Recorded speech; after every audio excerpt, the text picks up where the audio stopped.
الله الرحمن الرحيم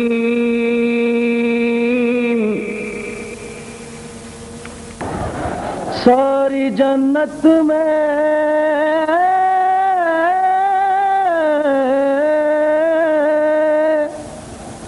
रसूले अज़ली लिखा है सारी जन्नत में रसूले अज़ली लिखा है डाली डाली पे अली और वली लिखा है सब पत्तों पे हसन और कली पर ज़हरा सुर्ख फूलों पे हुसैन इब्ने अली लिखा है सारी जन्नत में रसूल अज़ली लिखा है डाली डाली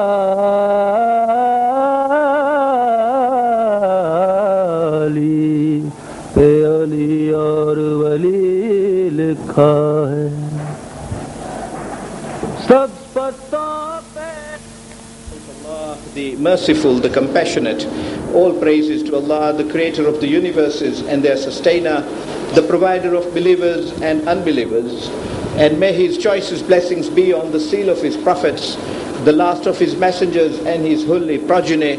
And in particular, may his incessant blessings continue to flow on that fifth member of the household of the Holy Prophet, on Sayyid al-Shuhada, Aba Abdullah al-Hussein, salawatullahi wa salamu alayhi. Yesterday, we were discussing, rather continuing to discuss what we were discussing from the night before, the excellence of Imam Hussein alayhi salam. This personality then, who was born with such glory and greatness as we saw, and who was described in such lofty terms by the Holy Prophet himself, and was treated all along with mercies and favors from Allah, the Holy Prophet extending his sajda, Jibreel coming and bringing clothes and food for him. How did he translate all that into practical life for us to see, for us humans to be able to emulate him? How did he set examples that we could follow? I hope tonight we touch upon a few of those practical examples that he taught. And we can do no more than just touch upon a few examples. I hope to pick on three fields: his character, his akhlaq, his generosity, and his piety. And tomorrow then, deal with his express sayings, not what he taught by his conduct, but even what, like the university students would like to know, what he taught in text. And particularly those interested in Gnosticism, in Sufism, will be able to see the level of spiritual enhancement of this personality. It was not a person merely born to die, as it were. He was born to make man truly a human being. And examples of that flow, as I said, even from his practical life. The examples cited in all books, be they Shia or be they Sunnite books, relate to his good conduct to start with. And the first example that is being quoted in this behalf is that he was once in Medina traveling on his horseback, and as he gallops along, he sees a group of beggars, simple beggars, sitting together in a circle, having dry bread. They didn't have anything with it. It was just dry bread that they could afford to eat, and gathered together so that they could share the little bread that they had amongst themselves. And yet when they saw this grandson of the Holy Prophet passing by, they all stood up only to convey their respects to him, stood up in deference to him. And who wouldn't have known, who wouldn't have done so, who knew Imam Hussein alayhi salam? And when they stood up and Imam Hussein alayhi salam reciprocated their salutation, they naturally, in keeping with the Arab custom, invited him to join them. Instantly Imam Hussein alayhi salam, to the surprise of all the people in that street, disembarks from his horse and sits with those beggars to eat with them. And people were startled that this person of such nobility and such high status should descend. He could easily have greeted them, thanked them, been courteous to them, and galloped on. He did not find all that sufficient. He came down and sat with them. Not only did he partake in their little bread that they had, but when it was all over, he turns round to them, and this is the glory of that Imam. He says, "You were so kind to me, you greeted me, I accepted your greeting. You invited me, I accepted your invitation. You brought me to this feast, I joined you in it. Can I reciprocate in the same way?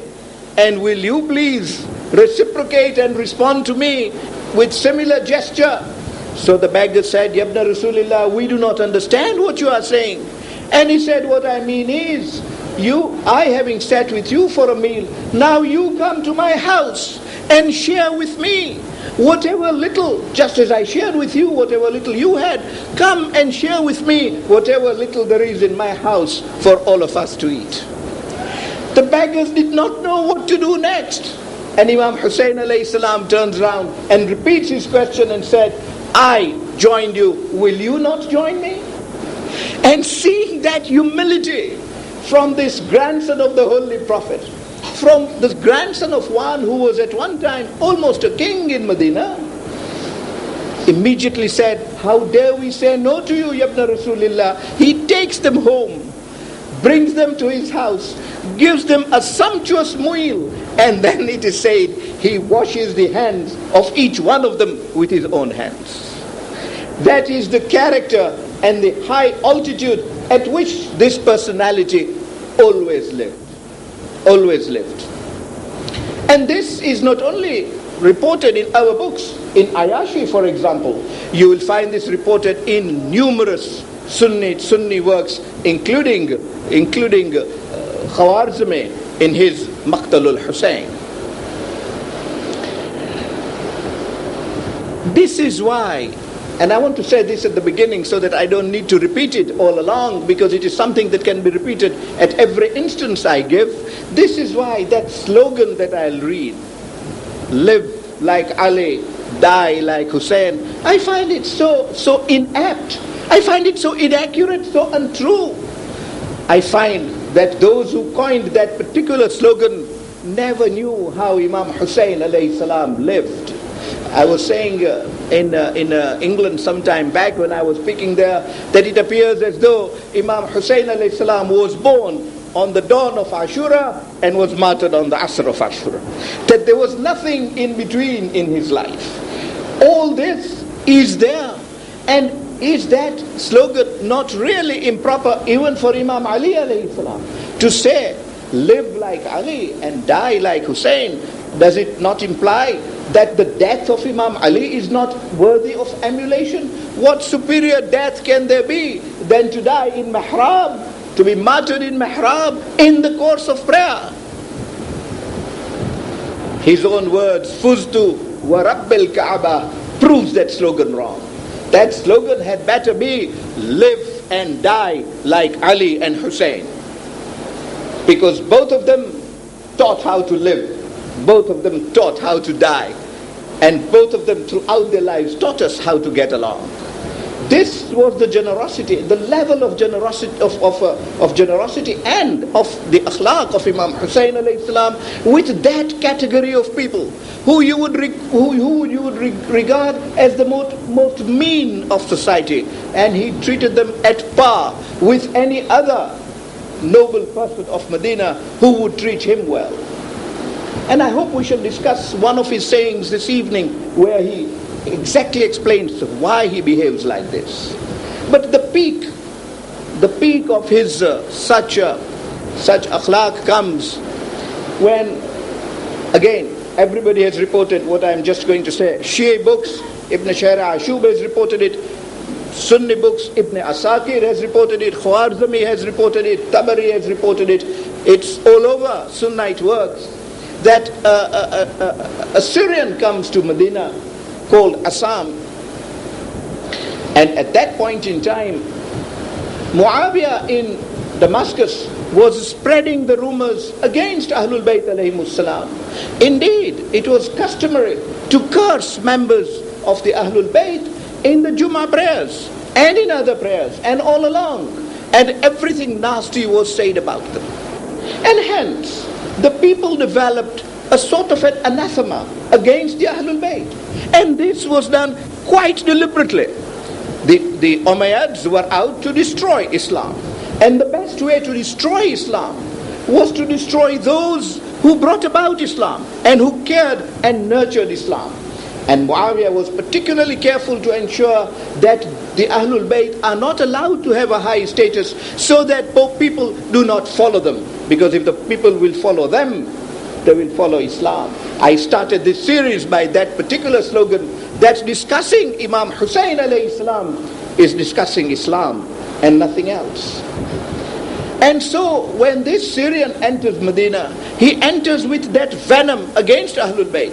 He enters with all anti-feelings against Ahlul Bayt. And as he enters, he is told that this gentleman who comes opposite you is Hussein, the son of Ali alayhim as-salam. So on his horse, he pauses for a while, looks at him. He couldn't believe that this was Imam Hussein alayhi salam. He found a gentleman in his perfection, looking noble, polite, erudite. The explanation he had was of the Ahlul Bayt being the cruelest of people, ma'adallah, the most mean of people, people who would not even talk to you politely, no courtesy. That is the kind of picture he had of not only Imam Ali alayhi salam, but his sons, particularly Imam Hassan, who had fought Muawiyah, and the husnul khulq, the high level of courtesy of Imam Hassan alayhi salam was world famous then as it is now. Yet these false rumors were spread. But those false rumors of Muawiyah are doing harm till today, because there is that group of population in the world today which keeps talking against Ahlul Bayt for exactly the same reasons, exactly that poison that Muawiyah spread in those times. And those questions are asked to our youths even today. Hence these meetings, hence the importance of these meetings, and hence the importance of these discussions, that we come to know our A'imma better, because this is all that Imam Hussein alayhi salam asked in his address. I say it now because I have come to learn that in the last days, as we rush to complete our series, we tend to omit certain things. And as it has come to light now, I may as well say it. In his khutbah on the day of Ashura in Karbala, addressing the Syrian army, he turned round and told them, what I'd like you to know is who I am. Because it is only when you will know who I am that you will decide for yourselves whether I am worthy of being murdered by you. We today need to know him as he was, because it is only when we know him as he was that we will fervently want to follow his teachings and follow his examples and live as he lived. I agree, it is not easy. I would be the first to admit that it is not easy to follow what he taught. Yet, these repetitions of his examples gradually inculcate and inspire us into following those examples, and hence the importance of these meetings. When this Assam sees Imam Hussein alayhi salam, he could hardly believe what he was told. So he stops and asks him and says, may I know who you are? And Imam Hussein alayhi salam gives his identity, and gives his identity in the most humblest of manner. He does not say who he was. He does not say that he was the grandson of the Holy Prophet. He tells Assam, I am Hussein ibn Ali. Salawatullahi wa salamu alayhi.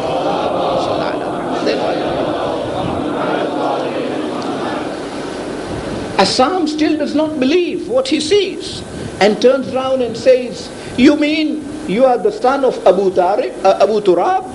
Because Muawiyah did not even want the name of Imam Ali alayhi salam mentioned.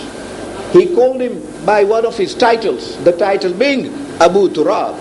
He thought that by calling Imam Ali alayhi salam Abu Turab, the father of the earth, he was demeaning Imam Ali alayhi salam. Little did Muawiyah know that that was a special title given to Imam Ali alayhi salam by the Holy Prophet himself.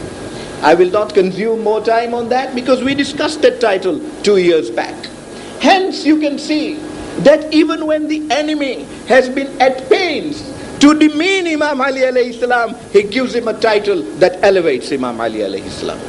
When Assam asks Imam Hussein, are you the son of Abu Turab? And Imam Hussein alayhi salam instantly says, yes indeed, I am that son of the person you are talking about. So Assam says, much as I was impressed and much as I thought that all that was inculcated in me in Syria was all lies, this is a noble family. This is a noble person in person.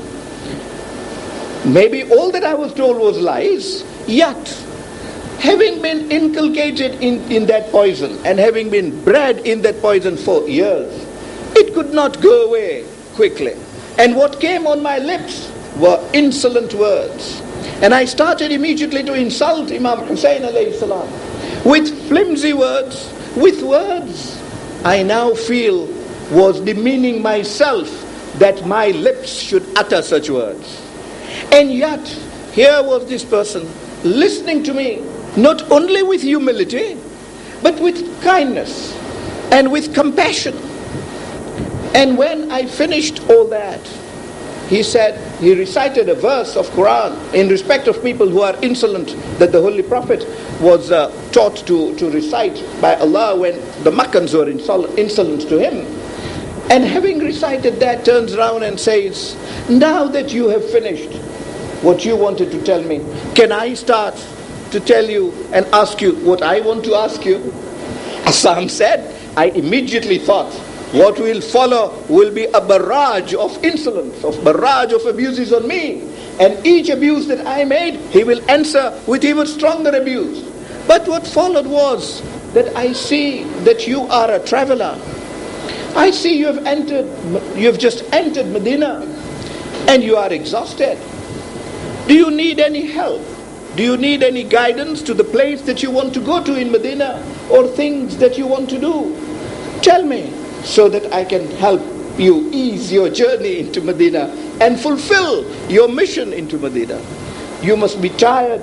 Do you need a bed to have a little rest? Come home with me, because I have a bed ready for travelers and it is no inconvenience to me. If you have not had a meal, I will have a meal ready for you. And this is the highest level of the generosity of this personality, not only of generosity, not only of his akhlaq, but of his perception of human needs, the deep perception of his human needs. And this is what is best required of a leader. That is a true imam. That is an imam sent by Allah. Because when a leader does not know the true perceptions, does not have a true perception of the needs of the citizens, you find laws passed that are unjust. You find rules made that are unpractical, causing inconvenience to the nation as a whole. And this happens around the world. But the Imam alayhi salam, having made those two suggestions, do you want me to help you with your mission, guide you to where you want to go in Medina, and show you where you want to go? If you want to buy things, I'll show you the correct shops to go to.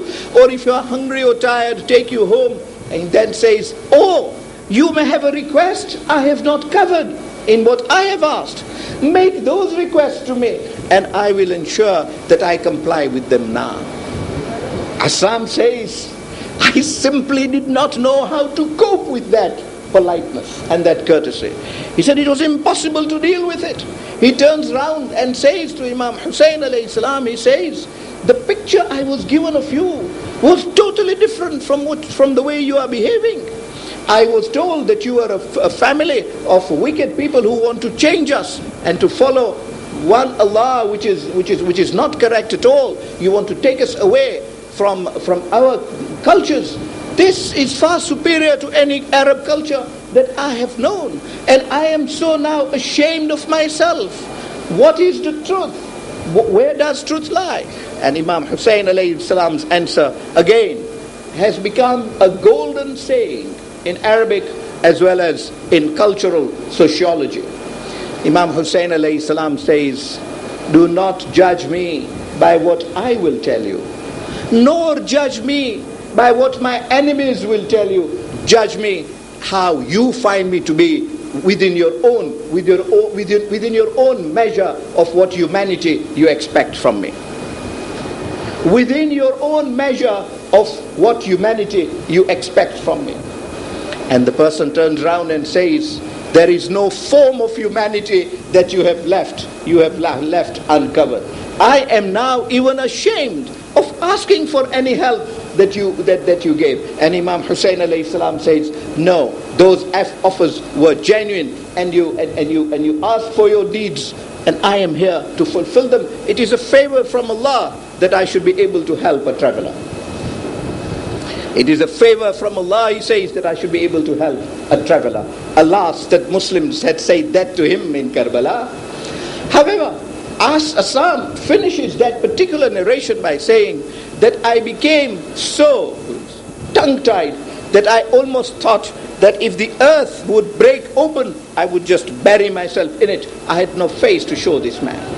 And the ultimate result was that I became as close a follower and a friend of Imam Hussein alayhi salam, perhaps to a greater extent than the extent to which I was his enemy and evil thinker. This was the akhlaq of Imam Hussein alayhi salam. And when it came to his generosity, books, I'm not saying chapters, books are filled with his generosity, accounts of his generosity. And not only Shia books, Sunnite books are filled with his generosities. And indeed, what his utterances on generosity and on charity again have become golden words of proverbs in Arabic. The Arabs, whether Muslims or Christians, just as last year I cited proverbs in Arabic that really were teachings by Bibi Fatima Zahra salamullahi alayha. Likewise, Hassan, Imam Hussein alayhi salam, provided Arabic literature with numerous of such proverbs. The first of those examples that are given in respect of Imam Hussein alayhi salam's generosity, that for example which is set out by Ibn Shahr Ashub, but I will cite the Sunnite source of Ibn Asakir. Ibn Asakir in his Maqtal sets this out, as do others. He says that an Arab came into Medina because he was in debts and was not able to meet his debts. He came to Medina hoping that in the land of the Holy Prophet there will be that generous man to give him either a loan or help, and his debts would be paid. When he enters Medina, being a clever person, he went round asking, telling people that this is my problem. Who is the best man to approach? Who is the most cultured person that I can speak to? At the same time, who is the most generous of men from whom I can seek this help? And he says, I got one unanimous answer. One unanimous answer. And we will come to examine this answer when we come to examine what a poet says to Imam Hussein alayhi salam as he leaves Makkah about what people say to him. One finds that they loved him, admired him, and yet was sitting on the fence, not ready to help him when the time came. not ready to help him even on those days on which they praised him like this. This traveler says, unanimously the people I met in Medina said, there is only one person you should go to, and that is Hussein ibn Ali alayhim as-salam. And when he inquired why, they said he is a sublime person, a person of piety of Allah. He will help you for the sake of Allah. Not only that, he will make sure that you get what you want or perhaps more, because he is charitable, generous to that extent, and he will not ask for any reward. He will not even ask you to repay the debt. So that is the man you must look for. He went round, couldn't see him. Asks, where will I find this man? And he is told, there is no person of greater piety than him. The place to find Hussein is in the mosque. So he goes to the mosque of the Holy Prophet in Masjid al-Nabawi, and there finds Imam Hussein alayhi salam. But how does he speak to him? Because 2 rakats are over, another 2 rakats start. In prayers all the time.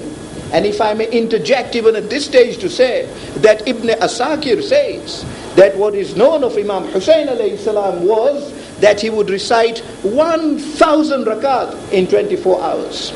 No 24 hours were allowed to pass without 1,000 rakat of salah being recited.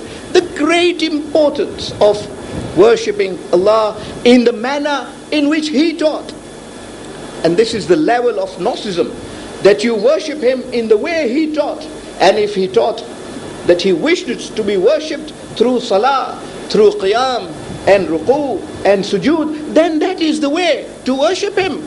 And who better to know that than Imam Hussein alayhi salam? Indeed, Ibn Asakir says that one found that the longest ruku were those of Imam Hussein alayhi salam, and the longest sujood, even in those prayers, were those of Imam Hussein alayhi salam.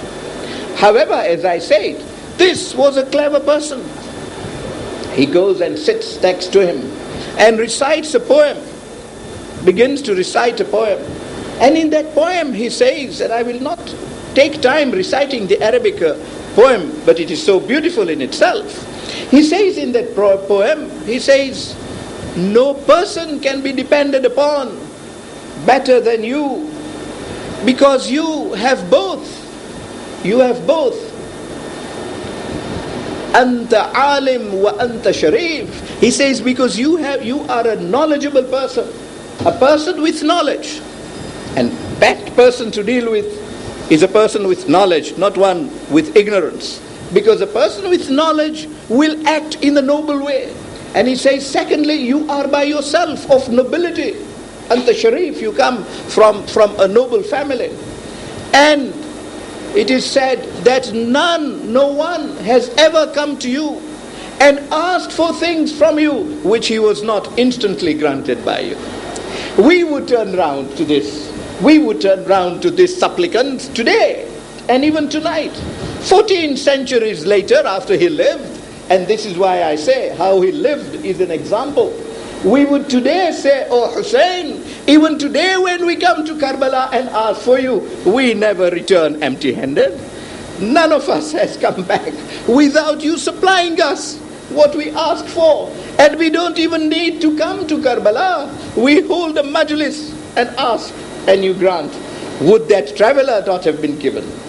Imam Hussein alayhi salam finishes his prayer and immediately comes out of the mosque. Just as we discussed Imam Hassan alayhi salam last year, that in the course of tawaf, when a supplicant goes to ask, he literally interrupted. He had not even finished 7 rounds, but it was a sunnah. It was an optional tawaf, so he cut it short, helped the person and came back to finish it. Imam Hussein alayhi salam likewise says, come home, takes this traveler to his house, makes him seated in his house, calls Qambar and says, oh Qambar, we received some money, some wealth from Hijaz. A question is often asked, how did Imam Hussein alayhi salam live? He never begged. And he says, the meanest occupation of a human being is to beg from another human being. He says that is the meanest occupation that a human being can have. So he never begged. Where does he get the money from? How did he live? And the answer to that is simple. They had their farms, and his occupation was agricultural. He asks Kamba that wealth which came from those farms, have you still got them? And Kamba says, yes, we haven't spent them all. Kamba, as you know, was the servant of Imam Ali alayhi salam. No wonder that he should be the treasurer of Imam Hussein alayhi salam. He asks Kamba, how much is left? And Kamba says, oh, we have 4,000 golden coins. Ashrafis, 4,000 golden coins. And Imam Hussein alayhi salam says, bring them all. And when Kamba arrives with the money, he says to Kamba, let us go inside. He goes into the side room, and there he wraps all that money in a piece of cloth. And then from above the roof of that partition which divided the sitting room from the room in which he was, from above the roof of that, from above that partition roof, he hands the money to this person and says, oh traveler, this is the money that you want. The traveler says, I never told him how much my debt was. That was a question he never asked. But to him, he just gave everything he had. Everything he had. Had Kamba said, I have 10,000, he would have given 10,000 perhaps. But Imam Hussein alayhi salam knew too well how much the debt was. He did not even ask. He gave all he had. And then turns round to this person and says that I have given you sufficient in these gold coins to meet your debt. But by the time you have met your debts, you will find that there is very little left from these gold coins. So I have also given you a ring. And that ring, the traveler says, he sold for 200 dirhams, a lot of money at that time. I have given you a ring, and that ring you can then spend on your family as you reach home, for you have no means of livelihood immediately you reach home. Look at that consideration for this person. And this person receives those gifts and started weeping. He wept aloud. Imam Hussein alayhi salam says, forgive me my brother. Have I given you too little? Do you feel that what I have given you will not be sufficient for you? You know, I've given you, as you know, all that I had, but yet, and I seek your forgiveness that I have not given you enough. But do you still feel it is not enough? Do you want me to do something more to add on to this figure? And the person says, no, I am not weeping. I am not weeping about how much you have given me. What you have given me is sufficient. What I am weeping is that how can those people ever be born who will kill you? How can that earth ever be there that will receive your dead body when you will be buried? For you deserve to remain in the heavens and in the air, not even stepping on this earth. That was the generosity of Imam Hussein alayhi salam. But he not only gave, as I said, with humility, with humbleness, as though he never gave, but he always felt that there was need to give instructions and teaching as he gave. And the great example quoted by Khawarizmi and Ibn Asakir and also in our books is of that person who goes to Medina, inquires who is the most charitable of persons, because he wanted 1,000 ashrafis, 1,000 golden coins, again because he was indebted. And he is told, for that kind of money, go only to one person. We ask today, and I think we are entitled to ask this question, it is our right to ask this question, where were those governors of the caliphs of the time? Muawiyah had his governor in Medina. Why are all these beggars told, go to the house of Hussein alayhi salam? Where was Muawiyah then? Where was the governor? Where was Walid ibn Utbah in Medina? That people did not even want to go to his threshold to ask for money. But this man, as he was told, comes to Imam Hussein alayhi salam and says, I'm told you are the most charitable of persons. and I need 1,000 golden coins to pay my debt. Can you please advance that amount to me? Imam Hussein alayhi salam says, yes indeed I will. But I will ask you 3 questions. And this is a beautiful episode. If you answer those 3 questions, I will give you, if you answer 1 question, I will give you 1/3.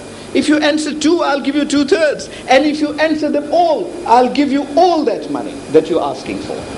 And this man says, Yabda Rasulillah, amithluka yas'alu mithli wa anta ahlul ilm wa sharaf. A person of your level will question a person of my level? And you are a giant of a scholar. You are the most knowledgeable of persons. And you are the most noble of persons. How can I compare my knowledge with yours? How can I answer your questions? Imam Hussein alayhi salam says, the Holy Prophet said, every person with his level of knowledge.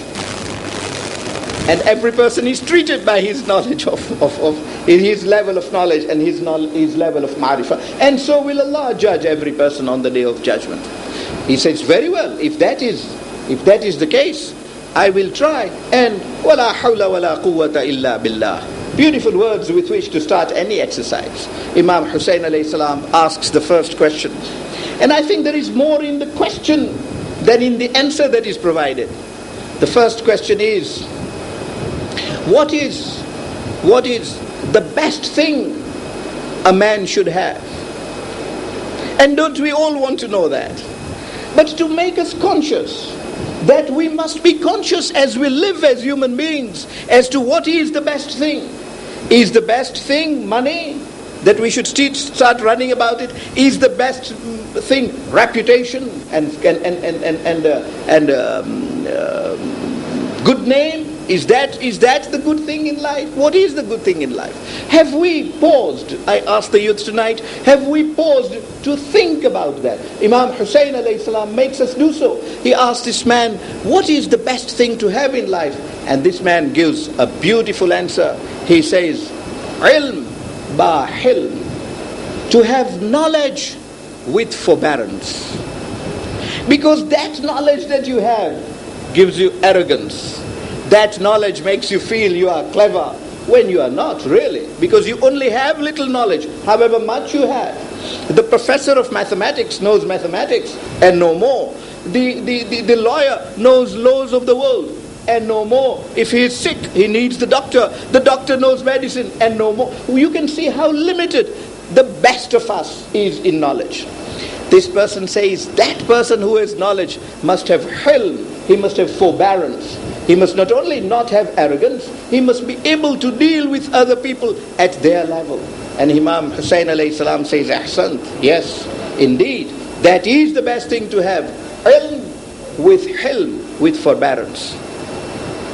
Imam Hussein alayhi salam says, what is that thing which protects us from destruction? Which can protect anybody at any time from destruction? What a beautiful practical question to which we all would want to know the answer. But this person provides the answer. He says, siqqata billah, to have trust in Allah. Because trust in Allah saves a person from all destruction. The gnosis, the person of spiritual level understands this more than we understand it. But we practice that day to day, that trust in Allah. I do not know that is why the dollar says in God we trust. I do not think that is why the dollar says that. But whatever the reason, maybe it sustains its value from destruction. But the important thing Imam Hussein alayhi salam teaches us is, one, faith in Allah, and secondly, trust in Allah. And then Imam Hussein alayhi salam says, what is the decoration of mankind? What is the adornment of man? Is it silver ornaments around the necks of women, or a gold Rolex on the wrist of a man? Is that ornament? Well, these days you can even talk of earrings, but didn't apply in those days. Imam Hussein alayhi salam asks, what is the adornment of a man? And he says, the adornment of a man is to have full faith in Allah and to act in accordance with the wishes of Allah. Imam Hussein alayhi salam says, well, if you do not have that wealth, and look at this, Imam Hussein alayhi salam calls that faith a piece of wealth, that the wealth of man lies in what faith he has in Allah. Takes me to what the sixth Imam alayhi salam once said. And maybe when we come to discuss the life of the sixth Imam, we will deal with this. But as it comes on our path, let me mention this from his point of view. A person comes to the sixth Imam alayhi salam and says, one of your close friends, one of your lovers is so poor, would you not like to help him? And the sixth Imam alayhi salam says, look, if he is a friend of mine, then I know him, and I tell you he is not poor. And when he says he is poor, he is not telling the truth. So this man says, but Yabna Rasulillah, I know. He has not even had breakfast this morning. He has no money. So the sixth Imam says, call him to me. And when he comes to me, the sixth Imam says, have you told him that you are poor? So he says, yes, I did say, because I don't have food. I have not eaten yesterday. I have not had breakfast today. My children have not eaten either, Yabna Rasulillah. And the Imam Jafar Sadiq alayhi salam says to him, but you claim to have our love in your heart. And he says, yes, of that I can guarantee. There is no person who can dispute that, and I can prove that on any command you give me now. Imam Jafar Sadiq alayhi salam says, how can that person be poor who has so much of our love in his heart? That is the assessment of wealth. And Imam Hussein alayhi salam calls it wealth. This man says faith in Allah. So Imam Hussein alayhi salam says, if he does not have faith in Allah, then what? Then he says, well, the best thing for him is to have worldly wealth. Mal bil muruwa. He should have worldly wealth with humanity in him. Because that worldly wealth is useless if it is not coupled with humanity. If it is not spent the way a human being should spend it, not the way the squanderer should spend it, not the way a stingy person should spend it, not one who will waste it in evil deeds and not do charity. And Imam Hussein alayhi salam says, and if he does not have that wealth, if he does not have muruwa with worldly wealth, he says, then he may as well be a poor man, faqir, ba sabr. He may as well be a poor man with patience. Because a poor man without patience can so easily lose the straight path. And Imam Hussein alayhi salam says, but that is not easy either. He says, yes, but that is what I'm discussing, the adornment of a person. The adornment of a poor man is sabr. The adornment of a wealthy person is his humanity. And the adornment of the best of man is his faith in Allah, because if he has faith in Allah, he has decorated himself. Imam Hussein alayhi salam then turns around to him and says, but supposing he does not even have that, he does not have worldly wealth with forbearance, he does not have poverty with patience, then what? He says, Yabna Rasulillah, then let a lightning fall from the sky and burn him. He has no right to live. He has no right to exist. Imam Hussein alayhi salam laughs at that and gives him the 1,000 gold coins immediately, and gives him some more money, saying, the gold coins you said are to pay your debt, the rest of this money is for your family.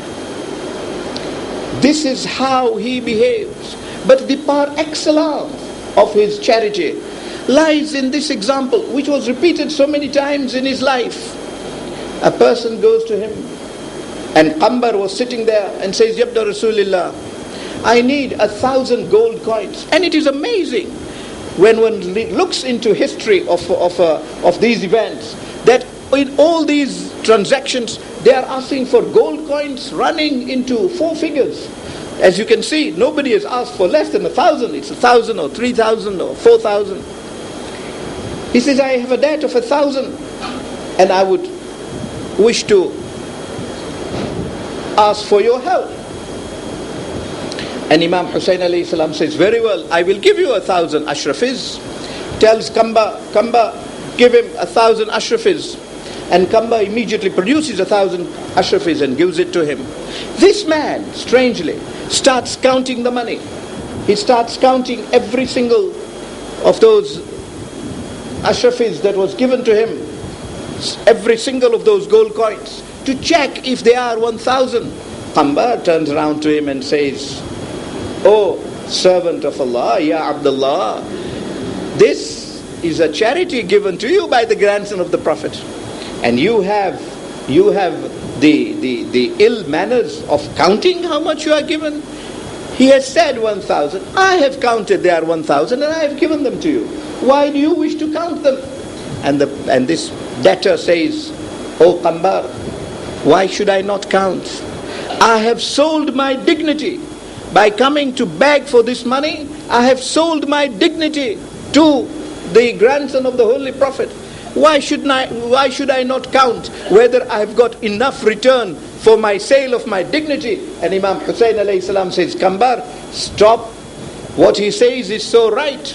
He has indeed sold his dignity to me and deserves what he gets. Finish your counting." He did, and says, "Yabda Rasulullah, Qambar has given me correct sum, 1,000 ashrafis." Imam Hussein alayhi salam says, "Qambar, give him another 1,000 ashrafis." Qambar says, "Here you are, my orders, another 1,000 ashrafis." Imam Hussein alayhi salam now turns around to him and says, "You do not want to count these?" And he says, "Yes, Ibn Rasulullah, I must count these." And he counts those. And when those turn out to be 1,000, Imam Hussein alayhi salam from under his mat produces another set of 1,000 ashrafis and gives those to him and says, "This is yet another 1,000. He receives them and says, "Yabna Rasulullah, you have flabbergasted me." This debtor says, "Ya Hussein, you have flabbergasted me. You have been giving like this. I now don't even understand.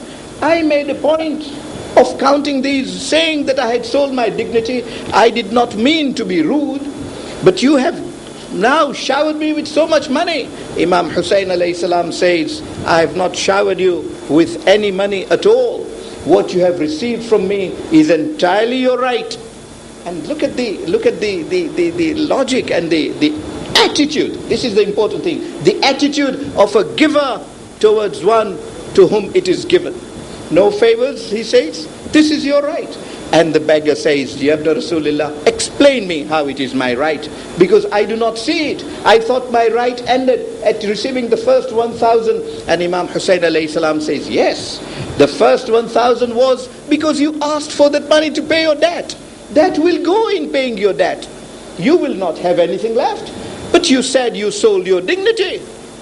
I purchased your dignity for 1,000 ashrafis, you said. So the second 1,000 is the purchase price of your dignity.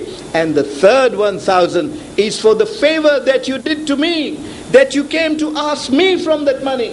Had you gone to another person to ask for that money, Allah would have deprived me of that great thawab that I will now receive for having given you this money." Now that is life. Life, and tomorrow we shall discuss that in his own words, when we discuss the theories, the sayings, the context, the text of Imam Hussein alayhi salam. How one lives for Allah. That is it, that you live for the pleasure of Allah. It is not what that man is asking, and it is not what I am giving. It is what Allah will see, how He will notice, how He will deal with Imam Hussein alayhi salam. And one of his golden sayings is that when a beggar comes to ask for money from you, do not look at him as a beggar. Look at him as a person who is doing favor to you, and give him as long as you can. As long as you can, and so long as you can, give him. Don't let him go unassisted, because if you do not give him, Allah will show him another door at which he will receive his money. Because what rizq Allah has written for him, he will get. He will get it from another door. I wonder whether Imam Hussein alayhi salam was then talking to businessmen, that when a customer comes, sell him your product from your shop, otherwise he will go and buy from another shop. And this is the way he taught, that it is no favor. We talked in the first night of the political systems of today. And I said then that in these nights to come, we will see how inadequate those political systems have been, and indeed are till today. And I did not mean to start on that tonight, but I just wish to make this point as we go along, just casually, just in its periphery, rather in the core of it. And on the edge, let us just think of this. What a beautiful system of socialism Imam Hussein alayhi salam was teaching. That those in the lower class should not be ill-treated, should not be treated as people without dignity, but those who have should treat those who have not as people doing favor to them. Socialism has not taught that. Communism has not taught that. Capitalism has taught the reverse. Take whatever you can get, even out of that poor man, and be rich yourself. This is the height of the teachings of Imam Hussein alayhi salam at this level. Indeed, teaches us what Quran says in Surah Yasin. I quote that because it's a verse you know by heart. وَإِذَا قِيلَ لَهُمْ أَنْفِقُوا مِمَّا رَزَقَكُمُ اللَّهُ قَالَ الَّذِينَ كَفَرُوا لِلَّذِينَ آمَنُوا أَنُطْعِمُوا مَنْ لَوْ قال الذين كفروا للذين آمنوا أنطعموا من لو يشاء الله أطعمه إنه في ضلال مبين. Allah says they are told, that is, man generally is told, أنفقوا مما رزقكم الله, give in the path of Allah from what rizq we have given you. قال الذين كفروا للذين آمنوا, the disbelievers say to the believers, أَنُطْعِمُ مَنْ لَوْ يَشَاءُ وَاللَّهُ أَطْعَمَهُ, do we give them which if Allah had wished He could have given Himself? Why should I give a poor man? If Allah had given me, He could have given him too. Allah decided not to give him, so I will not give him.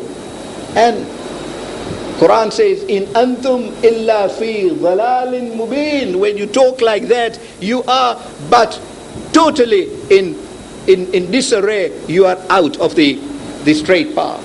And Imam Hussein alayhi salam teaches that you are out of the straight path, because when you give in the path of Allah, you are only doing a favor to yourself. Man amila salihan falinafsih. You only doing a favor to yourself. You are not doing a favor to the recipient. But Imam Hussein alayhi salam, and this is the glory of this personality, which we need to appreciate, reverses the situation and says, not only are you not doing him a favor, in reality he is doing you a favor, and for that he should be paid 1,000 extra ashrafis. But this is the man of piety who, when after he was killed, even by those who killed him, and I am talking in particular of Umar ibn Sa'ad la'natullah alayhi, goes to examine the body of Imam Hussein alayhi salam, and having examined, when they turned his back, they found a mark, a black mark on his body. They could not understand. They were counting how many wounds there were, how many wounds from swords, how many wounds from and that is how we get the figures today. We know today how many wounds he received from swords, how many from arrows. They did the counting for us. We have a chance then to weep on Imam Hussein alayhi salam, which is a matter of such great excellence for us. When they saw this mark and could not understand, what could they do other than ask the other Imam who was living? They asked the fourth, and it is from the fourth Imam alayhi salam that we get this hadith. They asked the fourth Imam alayhi salam and say, what is this mark on the back of your father? It is not a mark from a weapon. What is this mark? And Imam Zainul Abidin alayhi salam looks at the mark and says, you did not know my father. You did not know whom you killed. You killed one who every night would leave his house when it was dark, when nobody would see him, and he would carry a load, a bag on his back, and that is the mark that he got as a result of that bag. Umar ibn Sa'ad la'natullah alayhi says, what would that bag contain? He said it always contained food, or it contained money. He would first go to the house of those widows with children, with orphans, and would give those widows money and say, you have no money for your orphans, here is money for you to spend. You have no food, here is grain for you. And from the house of orphans and widows, he would go to the house of masakin and fuqara, the houses of the poor people, and there he would distribute and would finish all this before the first ray of light, the first ray of light, the astronomical light, flashes into the sky, so that nobody witnesses what he did. And when those people would ask him, tell us your name, who are you who every night does us a favor? He says, I am Abdullah, I am the servant of Allah who has come to do this good deed. And Imam Zainul Abidin alayhi salam says, this is how my father did live. And this is the mark that he got on his back as a result of carrying that load every night. That is the piety of Imam Hussein alayhi salam. That was the character of Imam Hussein alayhi salam. Yet so treated that he had, as we discussed last night, to leave the most precious thing in his life, the graveside of his grandfather. And it was on the 2nd of Muharram that he reaches Karbala. When he reaches Karbala, his horse stops. He does not even stop his horse. Ibn Makhdaf also reports that suddenly his horse stopped. It is because his horse stopped and would not move on that you hear that Imam Hussein alayhi salam changed 7 horses. And when he changed 7 horses, each one of them would not move on. That is when he started asking people, what is that land called? Why don't my horses move? We said to Imam Hussein, Ya Hussein, you knew your destination. Not only did you know your destination, even the beasts on which you rode knew where your destination was. He was given various names. And when he heard Karbala, that this is called Karbala, he says, this is my destination. Takes the earth and goes to his sister Zainab and says, Zainab, we have reached our destination. Bibi Zainab says, Ya Hussein, how do you know that we have reached our destination? She knew that Karbala was the destination. She had not known that Karbala was one of the names mentioned. She asks her brother, how do you know we have reached our destination? Imam Hussein alayhi salam stretches his hand and says, my sister, take a scent of this earth. When Bibi Zainab smells the earth and says, Ya Hussein, I smell your blood in this earth. I smell your blood. Let us go away from here. They will kill you here. And Imam Hussein alayhi salam says, truly, this is why I have stopped. This is where I am to be killed. And Zainab, this is where you will be enslaved.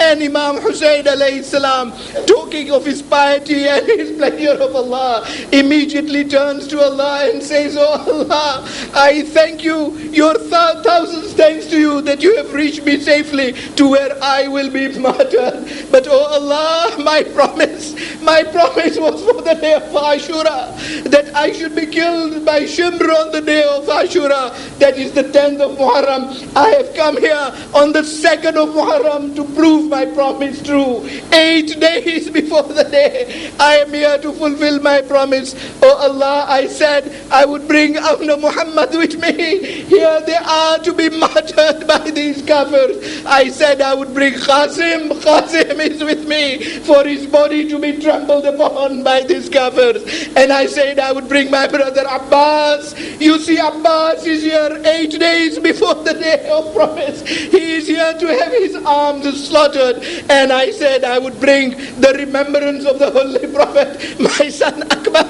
I have brought Akbar along so that he is also killed thirsty when I could not give him any water. He is here with me too. And Ya Allah, I promised Asghar, that 6-month child of mine is with me here. May he be darted and may he also lose his life for the protection of Islam. Imam Hussein alayhi salam turns to the ladies and says, Ya Allah, I promised and I fulfill my promise to bring these ladies. If your will is that Zainab should be enslaved and Kulthum should be enslaved and my little child beloved Sukaina be enslaved, here are they all to have ropes tied in their arms and to be taken from Karbala to Kufa and Kufa. ألا لعنة الله على القوم الظالمين وسيعلم الذين ظلموا أي منقلب ينقلبون إنا لله وإنا إليه راجعون. رحم الله من يقرأ الفاتحة.